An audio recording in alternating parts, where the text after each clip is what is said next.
Hi, my name is Godwin, also known as Narvik on the forums, and part of my job here at Triumph is making levels in our level editor for the game. So today I thought let's give you a preview of our level editor. It will ship with the game, and it will allow you all to make beautiful maps. You get the exact same level editor as we have ourselves, so you will be able to make pretty much exactly the same campaign and the same things that we have in our game. Let's start with a bit of the basics first. I'm thinking let's make some nice elven area here. At first we're going to scope the terrain, make it a bit nicer. There's completely empty of course when you start a new map. We can paint some mountains here. If you paint more, then the peaks get higher automatically. That's pretty nice. So let's see, some nice mountains here. That's one I don't really like. Let's see. There's one. It looks prettier. And then, if it's large enough, we can maybe add some trees. Elves love to live in the forest, so should be quite happy with that. Add some trees here. Maybe some different trees in it as well. I'm adding some pine trees near the mountains. That's actually nice. I think it looks nice together. We can make here a bit of a rock fall where the mountains have fallen down. And of course some water is nice. Make a little river coming from behind the mountains and flowing to a nice little lake here. Elves were settling next to the lake because they like fish, or maybe they don't, but they just like the water, I don't know. And if we make sure that the river has this narrow path to a bigger area of water, then you'll see automatically it starts to flow.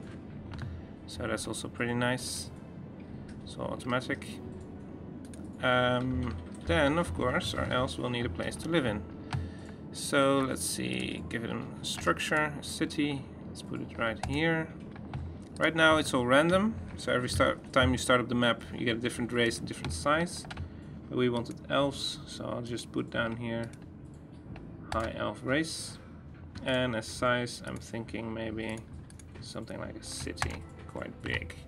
There we go, nice elven city. Next to the forests, the mountains and some water. Alright, let's give some more structures, maybe a watchtower to look over the water, see what's on the other side.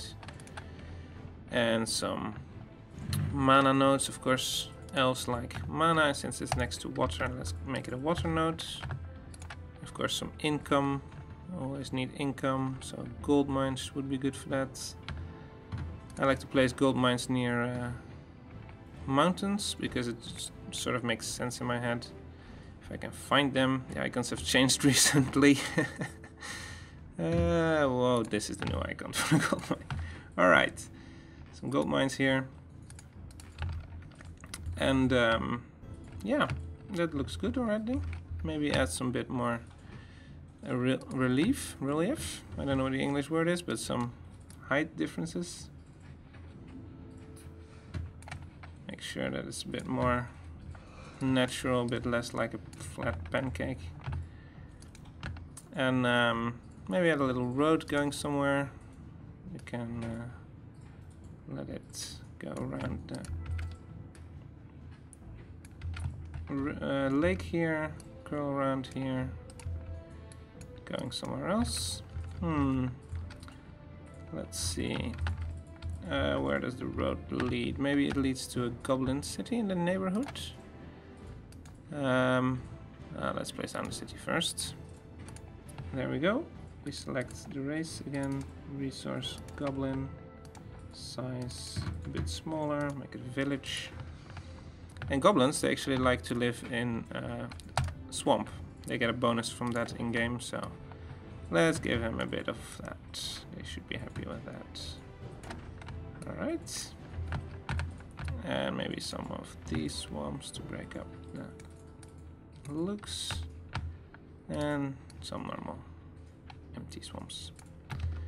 Alright, maybe some willows. That always looks good near swamps, I think.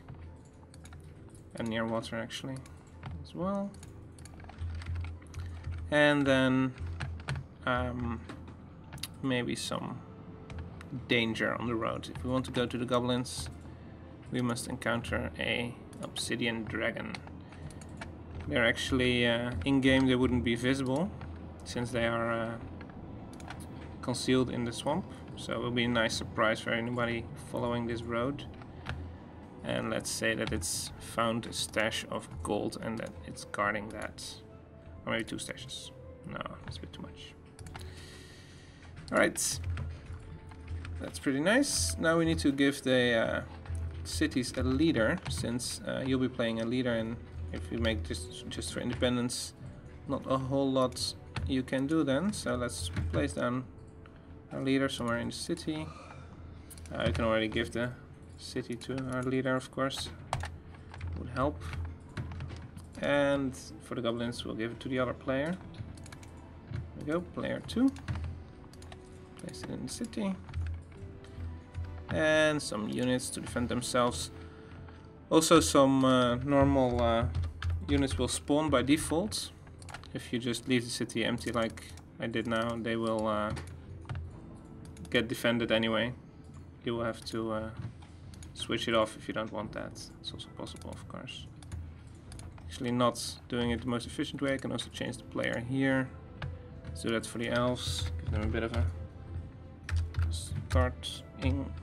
starting army. Longbowman in the trees. And a Griffin Rider near the water. Turn them around that way. And a few Unicorn Riders. There we go.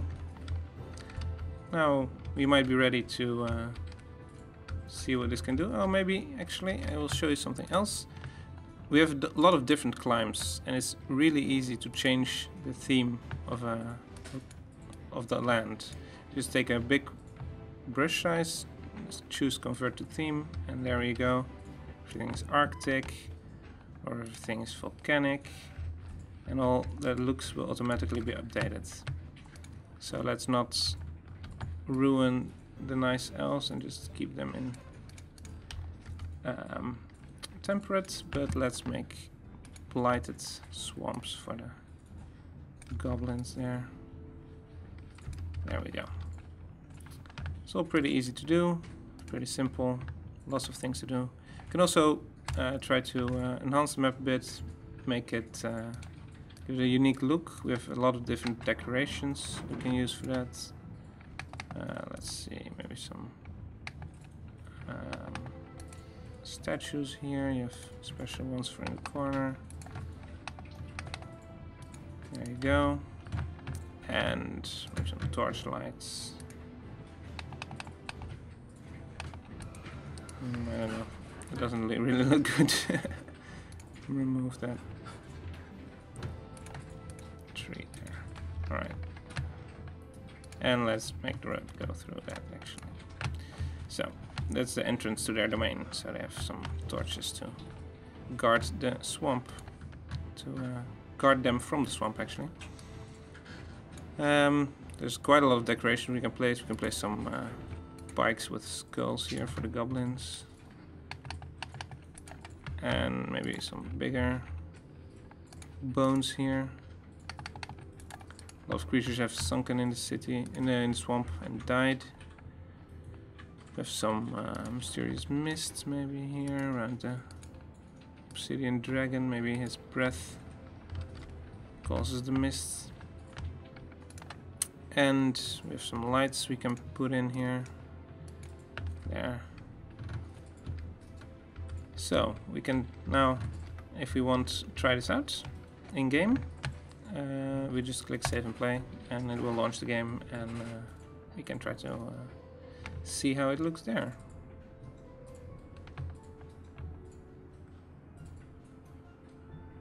It's loading a bit, and then we should be able to start. Our elven city is here. Let's make some troops. And we have a road towards the enemy. So we can try it out. Oh, there's the obsidian dragon. Indeed concealed. Alright, we've shown you a bit of the basic map editing to make a level itself, and now we can show you a bit more advanced stuff. We have here the settings, the map settings. These are a lot of settings that you can set. You can customize quite a lot of things. For example, whether you want the win condition to be scripted only, core leaders, or just the normal default. Whether you want to have the max hero levels, etc. You can all lock these as well if you really want to prevent people from choosing otherwise. Players, you can set the diplomacy between the players. You can change the peace, fixed peace, war, fixed war, alliance, fixed alliance, or neutral, or haven't met yet, basically. This means that they haven't encountered each other yet. You can do the same for cities, independent cities, towards every player. So quite a lot of settings there. And of course you can also script the map. You have, for example, markers. You can add a stack area trigger, place it down, and you have here some settings that it triggers on everyone if you leave this empty, or just the players whose alias you fill in if you do that. Scripting is quite easy. You just click this button, make a new script here, name it, and for example, if you want the script to fire on stack enter, then you drag this here, and if stack enters it, then whatever you type here will happen. The language that we script in is Lua, so you can probably find easy tutorials for that online if you don't already know it. So it's a pretty nice language to work with so far. Yeah, that's about scripting. We also have the campaign editor. This is the tool that we also used to make our campaign. You can add your scenarios that you made. For example, we just made this test map. So you can add it here, you can add as many as you like. You can set a name, description. There's also always room for a custom string, so you can just type in there what you want to show. You have the briefing. You can make briefing pages like we have in our game. If you just right click here, add a new page, you can set an image here to link so that there's something in the background. You can type in the title name, just the normal story that you want to tell, and all kinds of things. So yeah, it's a pretty powerful tool to make campaigns, and we're looking forward to see you make user-made campaigns. Thank you for your attention.